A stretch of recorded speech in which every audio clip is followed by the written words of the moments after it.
북한은 또 미사일을 발사했습니다. 발사 장소는 함경남도 원산 갈마 부근이고요.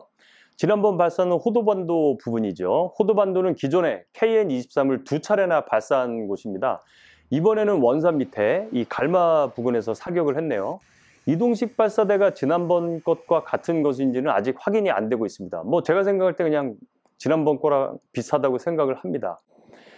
이 고도가 30km 그리고 사거리가 250km로 밝혀졌는데요. 이것을 300mm 방사포일 가능성으로 보시는 분들도 있는데, 그렇게 생각하는 이유가 고도와 거리가 딱 300mm 방사포의 것으로 추측이 되기 때문이기도 합니다.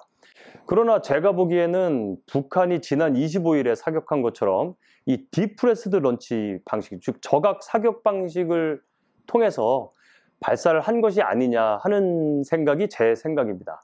지난 25일에 발사한 KN-23 두 발의 비행이 모두 690여 킬로미터를 날아간 상태에서 이 정상 탄도 비행이 아니라 변칙 탄도 궤도를 보인 거죠.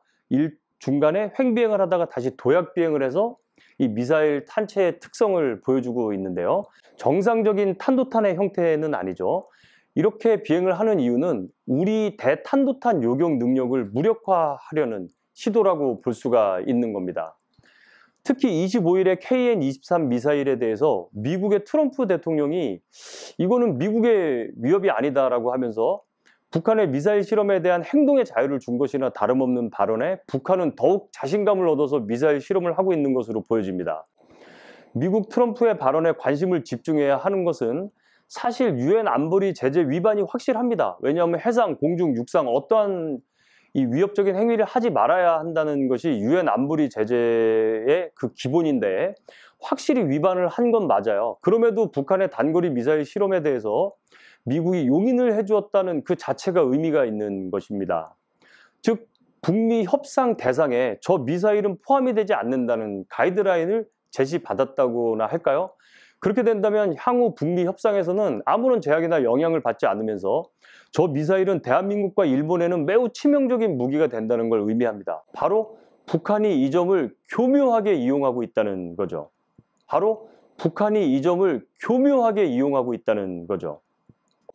이렇게 되면 지난 25일 KN-23 단거리 미사일이 690여 킬로미터를 비행했고 이번에 250여 킬로미터를 비행했다는 것은요, 미국의 제재 대상은 아니면서 자신들이 타겟으로 삼고 있는 한반도 전역과 특히 사드 기지나 F-35 기지 등을 무력화시키겠다는 것을 노골적으로 보여주는 것입니다. 실제 저 KN-23이 690km를 비행했다는 것은요, 변칙 탄도 궤적을 이 일반 탄도 궤적으로 바꾸면 실제로는 800km에서 1000km까지 사격이 가능하다는 것을 보여줍니다. 자꾸 헷갈려 하시는 분들이 있는데요. 이게 사거리가 늘어난 게 아니라 오히려 이 1000km 정도 갈 수 있는 탄도 미사일을 거리를 줄여서 한 690여 미터 정도로만 날아가게 한 거죠. 대신에 이 회피 기동을 통해서 아군의 대탄도탄 요격 미사일의 명중률을 줄이려는 의도가 있는 겁니다. 이는요, 한반도 전역을 이 사정권에 두어서 유사시 일본까지 견제를 하겠다는 의지이고, 우리의 교두보인 부산에 집화하는 후속 군수지원 물자들에 대해서 직접 타격을 하겠다는 의지를 보여주는 거예요. 1970년대부터 북한은 꾸준히 소련으로부터 미사일 기술을 수입해와서 지속적으로 개량 개발을 하고 독자적으로 미사일을 만들어서 여기에 핵을 탑재하려는 의지가 이제 실현 단계에 오게 된 겁니다.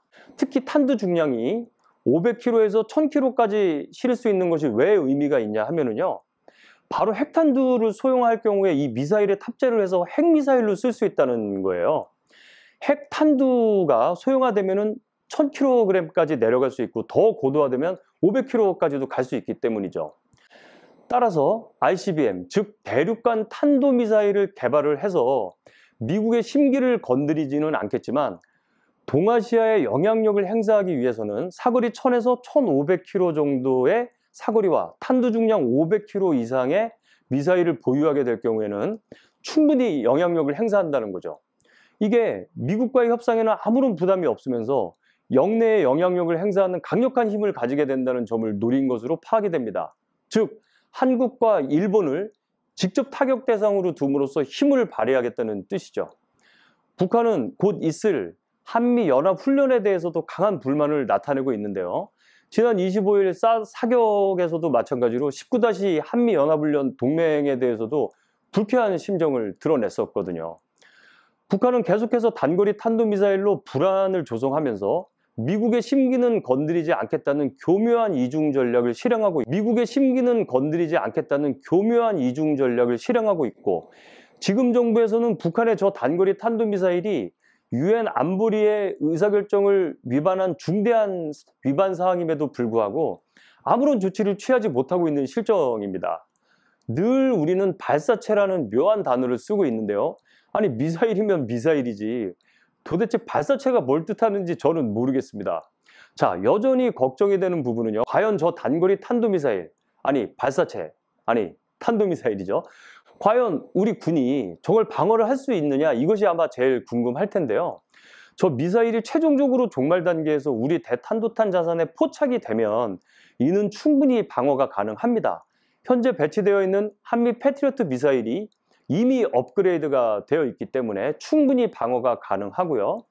또 앞으로 대한민국 공군이 도입하게 될 천궁, 이 PIP-2 업그레이드를 통해서도 충분히 방어가 가능합니다. 또 차세대 미사일로 들어오는 LSAM, 이 LSAM까지도 준비를 해서 단거리 탄도미사일 방어에는 충분히 대비를 할 수 있습니다. 국민 여러분, 너무 걱정하지 마십시오. 국민 여러분, 너무 걱정하지 마십시오.